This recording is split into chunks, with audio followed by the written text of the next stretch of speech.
we had quite a topical cocktail yesterday, so why not go with something classic and a pint of Guinness today? Oh, all right, a pint of Guinness. Okay. Or if you don't have Guinness, just a nice stout would be delicious Like too. the one that you sell at your pub. Okay, that's very good. Yes. From the local brewery. Sam sends in today's confession. Sam, thank you very much. You get the smart speaker.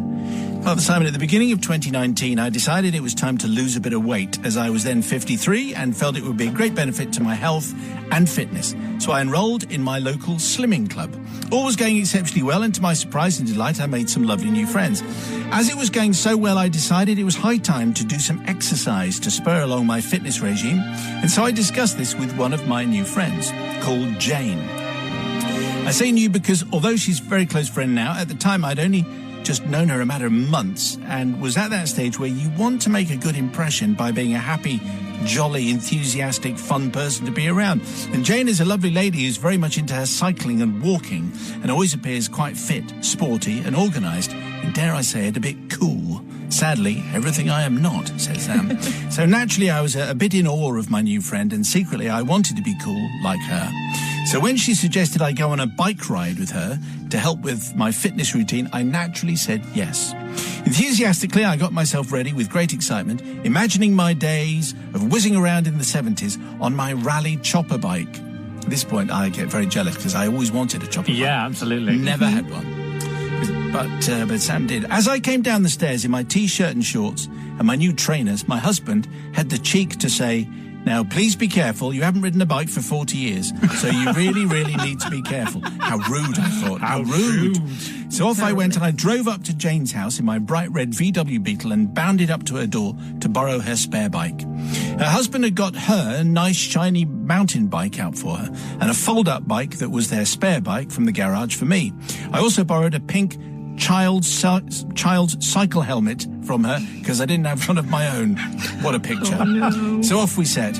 Jane and her 10-year-old son came along as well. Across the fields we went on a lovely, very hot summer day. The wind was in my hair and the sun was on my face. I felt 13 again. It was lovely for a bit. Yeah.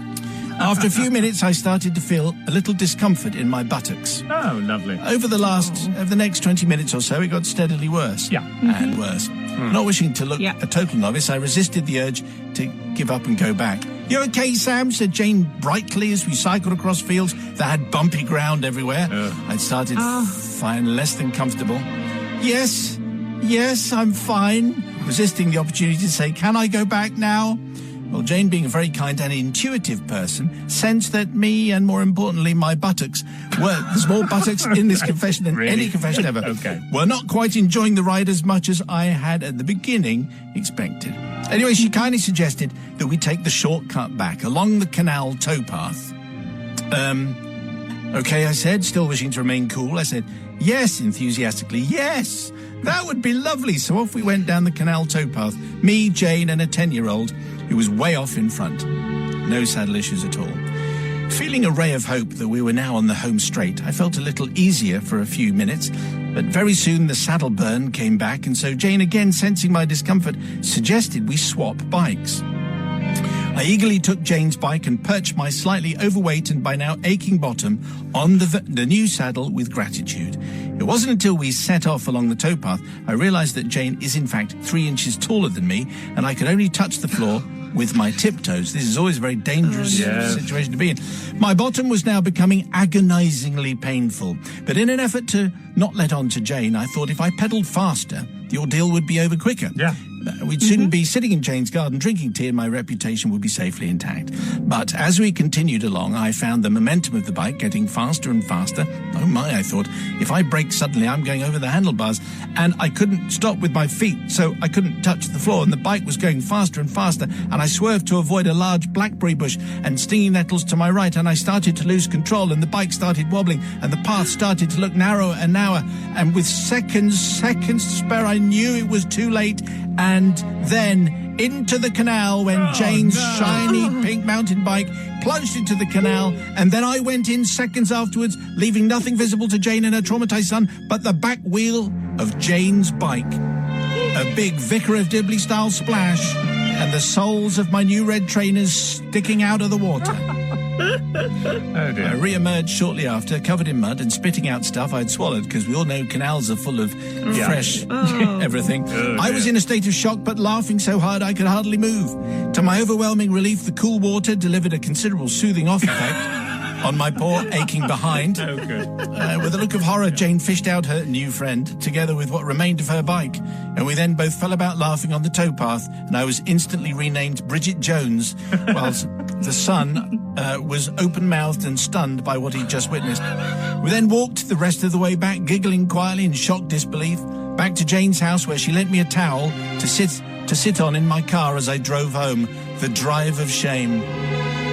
I need forgiveness, Father Simon, not to Jane, whose bike went into the Bulkington Canal, or even from her son, who went straight home and straight-faced told Jane's stunned husband, Sam went in the canal, Dad. Never mind. But to several boatloads of people at the narrowboat rally further up the canal, who were sat on top of their barges on a hot summer day enjoying afternoon tea, when a slightly overweight middle-aged woman covered in mud walked past, waving to them and saying, "Lovely swim, I can recommend it." Also to my husband, who knows me better than I know myself, whose warning I did not heed, who opened the door to a speechless, soaking, mud-caked wife, and who almost managed to conceal his mirth, and who stood in the kitchen and silently assisted me to remove all the dead leaves and canal debris and pond-smelling clothing from my person, and who didn't laugh as I walked naked in silence up the stairs to the shower, feeling like Cersei Lannister walking the streets in the shame scene of Game of Thrones. There you go. There's a Game of Thrones reference. Reference. Yes, absolutely. Definitely. Well, there's a famous scene where she has to... Because, Cycle into a canal, yeah. yes, that's right. Yeah. It's a big moment. Big moment with the dragons. Well, today's story then from Sam took a friend's bike into the canal to save her aching buttocks. What do you say, Sister Susie? Oh, Sam, I was going to say we've all been there, but I'm not sure we have. But I feel like you suffered enough, and I will give you forgiveness for that fact alone. Okay, that's going fine. Brother from another gutter. I would like to know why she got landed with the fold-up bike. If you've invited someone to come round and go for a cycle, you give them your bike. You don't leave them with the one with the dodgy saddle. Do you? Absolutely. And it's not every time you get to see someone cycle into the canal, so nothing to forgive. And so many buttocks in this story. Yes, an awful so lot of them. plenty to recommend it, and therefore I forgive.